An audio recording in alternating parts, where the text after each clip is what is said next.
Hello, my name is Marcus, and welcome to my channel. It's been quite some time since I've been this excited to go see a movie. Let me go ahead and start this video off by saying thank you for clicking. This movie is going to have a bajillion reviews, reactions, and breakdowns on it. And the fact that you took the initiative to click on my video specifically, I couldn't be more grateful for that. So let me say thank you. We'll also say that this video is going to be filled to the brim with spoilers. I have already seen the movie myself. Please be aware, if you have not seen the movie, then you should not be watching this video. Stop watching right now, go back, see the movie, come back and watch the video. But again, thank you for clicking.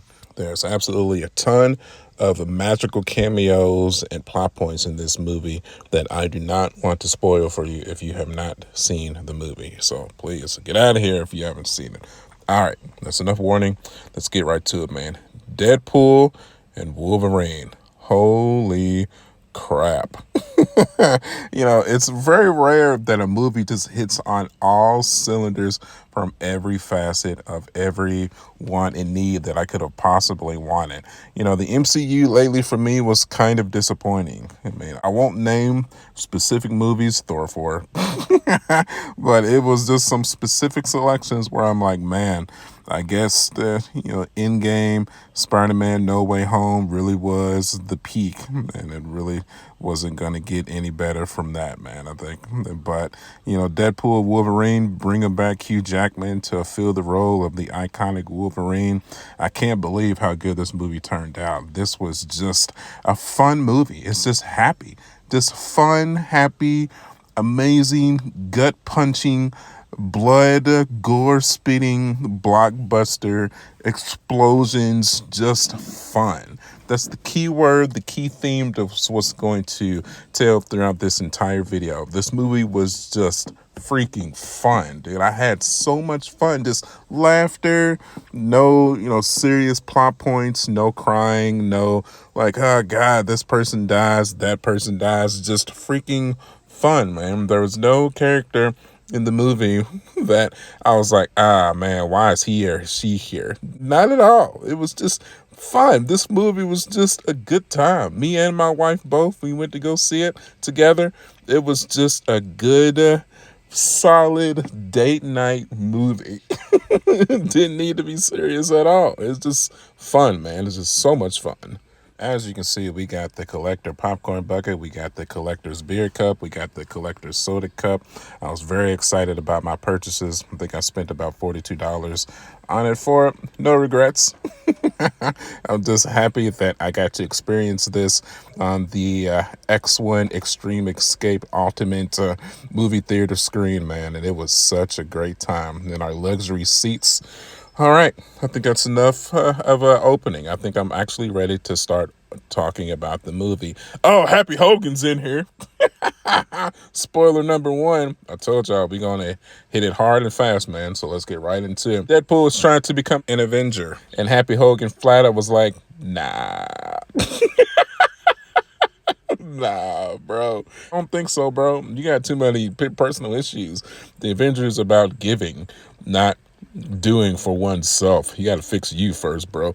All right, cool. That then sent him into a major depression, which caused him and Vanessa to break up. Oh, even after this fool went back in time in the second one to bring her back to life. After all that, he's just hit a midlife crisis and then they break up. Really? Really? Boy, if that ain't 2024 in today's society, boy, you just can't go through nothing any days without just wanting to leave each other, huh? Man, it's crazy, I guess. So, but kind of the weird thing is she didn't really get that much screen time in this movie anyway, so I really didn't mind it. Kind of the same thing with the Teenage Warhead and Colossus as well. They make kind of cameo appearances at the beginning and end of the movie, but they definitely do not play major roles in the plot line this time. And they're not in any of the fight scenes either, so it is what it is. During this party, we jump right into the main plot of the movie. The TVA intercepts Deadpool, pulls him into the transit authority, and informs him that his timeline is dying because the anchor has ceased to exist. And Wade automatically thinks that he is the anchor, and he's asking, like, did I die or something? What the hell happened? And TVA informs him that it is actually Logan, the legendary Wolverine, since he passed away in the previous movie, Logan. That Wolverine that is the anchor in that Fox timeline. And since he no longer exists, the entire timeline is going to slowly fade out and cease to exist. Yeah. Then that leads Wade on a one-man mission to save the Logan, the Wolverine, to bring him back to his current timeline to keep it from oblivion. And that leads us to arguably the greatest opening in a superhero movie of all time that features NSYNC singing bye bye bye bye bye. What in the fuck? This was pure magic. So he gets away from the TVA, gets to the burial ground of Logan, the Logan from all of the X-Men movies, literally, pulls this fool up out from the ground, the skeleton, and proceeds to attack all of the TVA agents with the adamantium skeleton. Literally, I am not making that up. It is the greatest thing I think I've ever seen in my entire life. My entire theater just roared with laughter during the fight scene, dancing the choreography to Bye Bye Bye. I don't know whose idea was this. Was this a Ryan Reynolds idea? If it was, bro, bravo. Chef's kiss. Yes. Yes. And that gives us the entire theme of how the rest of the movie was going to go. This right here was so good. Like, I cannot give it enough props. It was that good. I cannot believe how good this scene was. It was so amazing. Now let's tackle the actual star of the show here. The relationship and the fight scenes and the choreography between Wolverine and Deadpool. Oh my God. Just the gift that just keeps on giving between the dialogue between Ryan Reynolds and Hugh Jackman. Dude, whoever wrote the lines for this script, I'm so curious to see if it was Ryan Reynolds who kind of co-wrote the script along with Hugh Jackman, if they like came up with their own lines of dialogue since they've both been playing their own retrospective characters for so long. If Kevin Feige had a hand in writing the script at all or the screenplay, the fight choreography, this is the first time that we actually see Wolverine kind of crawl around on the ground. It was clearly some CGI elements kind of added on into that, but it was integrated perfectly into the actual style of how Logan fights.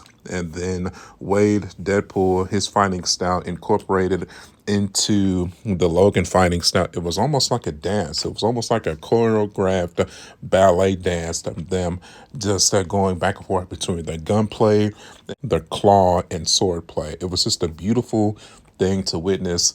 Easily some of the best fight scenes not only within the entire MCU, but in just superhero movies in general. You're not going to find fight scenes between two superhero characters than here. This is top notch.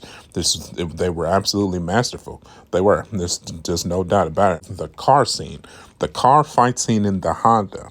Dude, listen, it doesn't get much better than that. It really doesn't. So through their dialogue, we found out that this version of Logan lost his entire X-Men family to the humans who were trying to hunt mutants. Well, they didn't try. They succeeded, obviously. But cool story elements. Obviously, we've heard this X-Men story before where Logan essentially loses everything and has to move on. I believe that is the Old Man Logan story, which another cool aspect. A lot of the other variants of Logan make appearances in this movie as well. Old Man Logan was actually a Logan who was comic book scale to height size. Like he was like 5 foot nothing. That was really cool to see them shrink Hugh Jackman into a midget. They most certainly pushed the multiverse and the variants to the absolute limit in this movie, but they did it in a good way though. It wasn't overdone. It didn't feel forced. It didn't feel rushed. It felt thought out, planned out well, and it made sense for the plot. Not before long, our duo finds themselves in the void. Now, if you've seen Loki, season 1 and 2, you know this is where you go if the TVA purges you with their little time stick. So that's really cool to see. And this is where we get a wide variety of some of the most insane cameos from the early to mid to late 2000s Fox Marvel movies that we've ever seen. I cannot wait to go through these. Once again, you've been warned for spoilers, but I'm going to get into them right now. First cameo, Captain America. I kid. We definitely have Chris Evans, but it's not Captain America. It is freaking Johnny Storm. Oh my God, dude. And I love how they kind of play with the audience and make you think that it's about to be Captain America. But he takes off his little throw-on cape there, and it reveals that he's got on his Fantastic Four outfit. So good, dude. And we did get to get a scene of him actually going flame-eyeing and turning on his flame powers and trying to go ham. It didn't work out too well, but it was still cool to see nonetheless. And man, oh man, did Johnny Storm have one of the most horrific superhero deaths we have ever seen on a superhero movie. Kind of reminded me of Rorschach from Watchmen. I remember that when Mr. Manhattan just blew him apart. Yeah, kind of the same thing here. Got his skin just ripped off from his bones. His skeleton, all his ligaments just fell apart. Kind of looked like a fatality off of Mortal Kombat. Literally. That was super cool. Whoever did the CGI for that one, great job. Chef's kiss. Yes. X-23, Laura from the actual Logan movie, makes her return as well. She got sent to the void some kind of way. It's never explained in the movie, but I was very happy to see her make her return. She was the one that actually gathered all of the cameo Marvel characters together in an attempt to escape from the void. Now, it was very cool to see her interact with Wolverine again, even though it wasn't technically her Wolverine, but you can see the chemistry kind of coincide between the two actors for sure. It was a beautiful thing to see. I loved their relationship in Logan. Definitely brought the emotions out full force for sure. They even had a little cameo scene by the campfire where they tried to rekindle the chemistry that they had from the first movie, but it was quickly under the realization for Logan to remind her that he was not the Logan that she personally lost. But her reaction to this was so perfect, and she was like, you're definitely not him, but that Logan, my Logan, wasn't perfect either. So maybe you should try to get your shit together. So super cool to see. I loved it. Jennifer Garner's Elektra makes her return as a cameo in this movie as well, and that was super cool. Tell you what, man, I absolutely loved the Daredevil from the early 2000s with Ben Affleck and Jennifer Garner playing this character. Props to Jennifer Garner herself. She looked absolutely fantastic in this movie. It's almost like she hadn't aged at all. She did not miss a beat at all whatsoever. Fight choreography was spot on. Dialogue was spot on. She even had a funny interaction with Deadpool, like, is Daredevil here too? She was like, nah, he's dead. It would have been really cool to see Ben Affleck maybe try to come back and play his version of Daredevil as well. But if I recall, I think that was the movie that him and Jennifer Garner actually fell in love and they ended up getting married. Then they got divorced. So probably not a good idea to try to rekindle that. I don't think Jennifer Lopez would go for that. Easily the biggest cameo of all, in my opinion, Wesley Snipes' Blade makes his return in this movie as well. And man, oh man, the crowd, as soon as Wesley Snipes appeared, boy, we went wild. Just cheers. Just genuine cheers. Boy, this character has missed so much.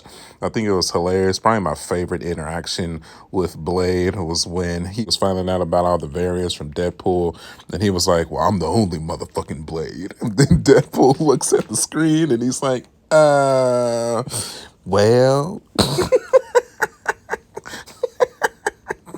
So good, dude. It's so good. And then we have Channing Tatum's Gambit. Boy, props to him, man. I tell you what, he really took that accent serious. Gonna drink on my liquor. Well, I tell you what, if you're gonna drink on my liquor, I'm gonna toss this thing and that motherfucker go pop. That was a terrible rendition of the Gambit accent. Forgive me. I don't have that Cajun going on inside me, apparently. But the boy did a good job, either to the point where Deadpool had to make mention of, oh my God, you have the speech therapy from a minion. It's just good, dude. And then he kept mentioning, like, well, you know, I feel like I was born here in the void. I don't remember actually ever having a past, which plays with the fact that he was supposed to have appear in a ton of X-Men movies, but then just never did. God almighty. Thanks, Fox. But boy, they kind of made up for it here for sure, because they gave him some super cool fight scenes. Easily some of the best live action Gambit action we've ever seen. From the kinetic energy with the card throwing, so on and so forth. This is the best, by far. Pyro from the original X-Men movies makes his return as well. Still being an automatic douchebag like he was in those movies.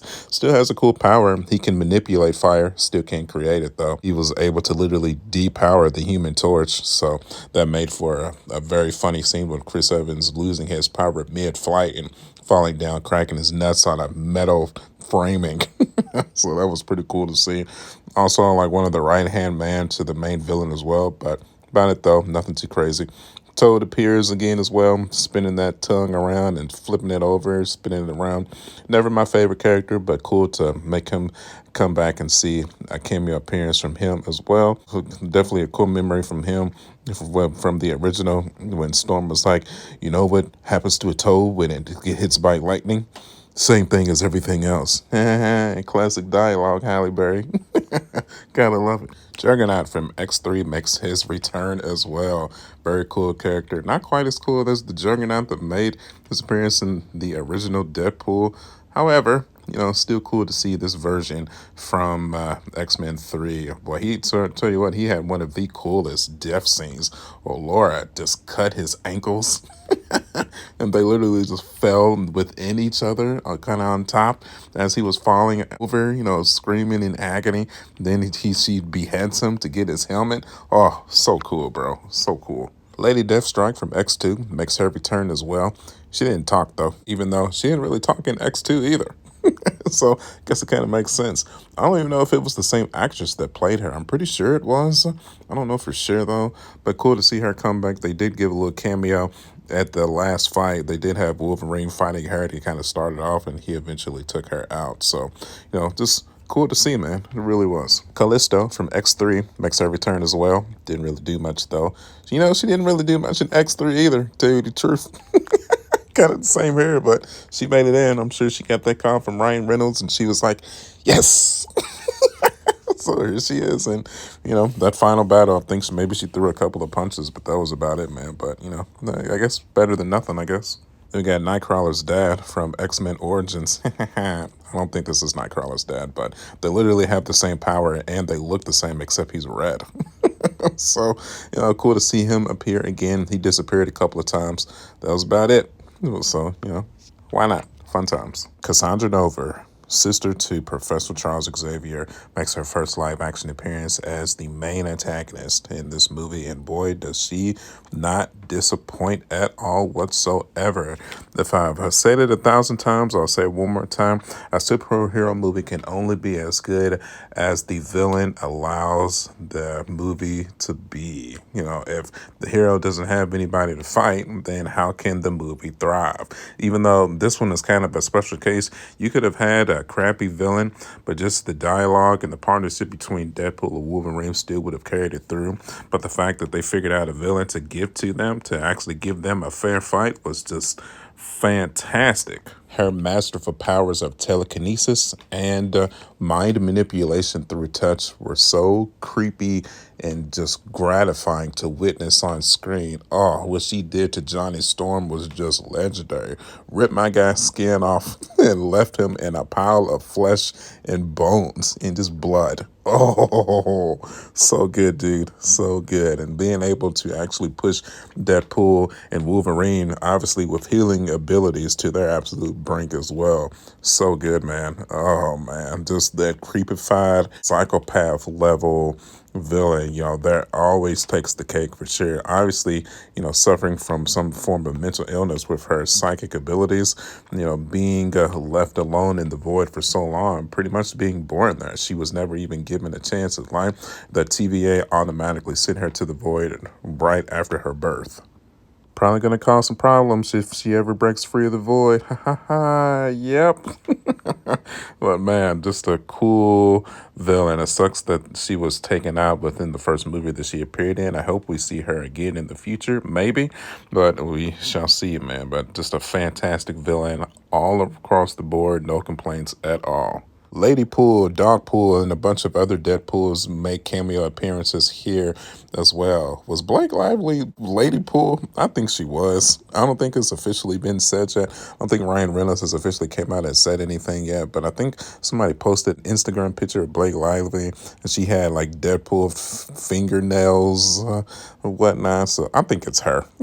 And then I think they had the same ponytail too. Very cool to see, even though she was taken out in a couple of hits, but still just cool to see, man. The cameos were just top notch here. Just makes you smile. I'm just so happy that they were able to put this picture and bring all of these past actors and actresses together to put this picture together and just make it all of us Marvel fans, MCU fans in general, just Marvel comic fans, just happy. There's no way, if you're any kind of a fan of comic books, you watch this movie and you say, that sucked. There's no fucking way. Like, seriously, something might actually be wrong with you. Respectfully. I mean, dude, there's just no way. I'm just saying, bro. As you can probably tell, I have virtually no complaints in this movie. I mean, maybe could have had some more touchy-feely moments. I mean, they end up saving the paradox of his timeline. He gets back with Vanessa. They even end up bringing this Logan and Laura back into the main timeline of the MCU as well. So they coexist now within the fabrics of the MCU, and that is so freaking cool. So even Deadpool made a mention that like he's going to be playing Wolverine until he's like 90. He's probably right. It's probably not an exaggeration. Usually I can throw out a nitpick here and there, but dude, I've been going for like 20 minutes now, and it's all been straight critical praise. And I think I'm just going to leave it at that. Maybe the TVS guy, I can't think of his name, the white dude that kind of manipulated the whole situation that was trying to take down Deadpool's timeline, he got put up for judgment, whatnot, who cares? But obviously, Cassandra Nova was the true antagonist of the movie anyways, but he was just kind of there. But that's what we got here, man. This was a masterpiece all around the board. I feel like this definitely brings the MCU back on the right pathway of where it needs to be, and I hope they continue in this direction and continue to give us these mastercraft movies that we also want from this franchise that's been going on for almost 2 decades now. So good, man. So very good. I think at this time, all of the naysayers can stop making all their MCU is dead videos. With this movie, they're definitely back on track, and it's stronger than ever. I feel like it's as strong as it's been since the end of Infinity War and Endgame, Spider-Man No Way Home. That's what we're back to with this movie for sure. So, okay, I've been talking about this long enough. If you stuck with me throughout this entire video, thank you. Man, thank you so much. This was a long one, I know, usually longer than the movie reviews that I usually put out, but on the good ones, there's a shit ton to talk about, and I have to get it all out in a reasonable amount of time. And man, this movie awesome. So as always, thank you guys for watching. If you feel so inclined, please hit that like button. Maybe also consider subscribing to the channel. Maybe also consider leaving the comments so we can discuss what you loved or what you hated about the movie as well. You can follow me at youtube.com/markjack79. I am also on Facebook, Instagram, and TikTok. As always, my friends, I will see y'all on the next one. I will catch y'all later. Bye. Avengers, assemble.